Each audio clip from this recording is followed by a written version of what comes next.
Oui, bonjour à tous. Je voudrais réagir ce matin brièvement sur cette nouvelle que vous avez vue apparaître dans la presse, qu'elle est intéressante d'un point de vue juridique. Vous avez un conseil de prud'homme qui a ordonné à Michelin de produire toute sa comptabilité, tous les éléments comptables en fait, ainsi que tous les éléments relatifs à un plan social, un plan de sauvegarde de l'emploi qui avait été fait dans le cadre d'un licenciement économique de 172 salariés. Pourquoi c'est intéressant cette nouvelle-là? Parce que ça nous rappelle en fait 2 règles qui sont absolument essentielles en droit de la preuve.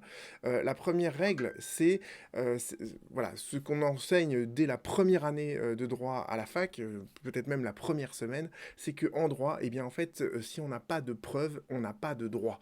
Donc on peut avoir la plus belle argumentation juridique au monde, s'il y a rien pour étayer cette argumentation juridique à travers des éléments de preuve, eh bien, c'est comme si il y avait absolument rien.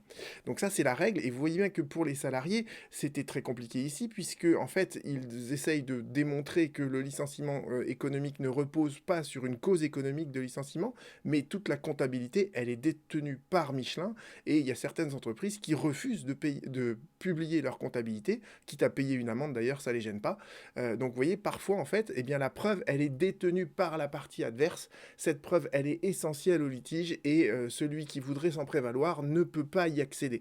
Et c'est pour ça qu'il y a eu une exception qui a été inventée par la Cour de cassation et surtout avant elle par la Cour européenne des droits de l'homme qui s'appelle le droit à la preuve. Le droit à la preuve, c'est tout simplement l'idée que, eh bien, en fait, le juge peut condamner la partie qui détient des éléments de preuve qui sont essentiels au litige, dès lors qu'on arrive à justement identifier ces éléments de preuve qui sont essentiels au litige. Donc ça c'est le principe, et simplement le juge doit en fait s'assurer en fait que la demande n'est pas trop large. Donc en fait les salariés vont demander tout un certain nombre de preuves, et le juge va dire bon bah tous ces éléments là je les retiens, les autres en revanche je les écarte. J'explique tout ça d'ailleurs dans une playlist de ma chaîne sur le droit à la preuve que vous pouvez retrouver ici.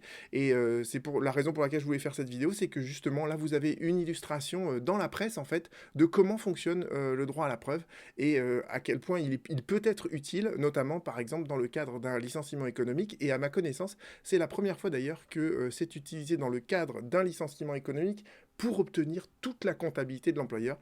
Donc je trouvais que c'était une solution qui méritait d'être soulignée et analysée. À bientôt.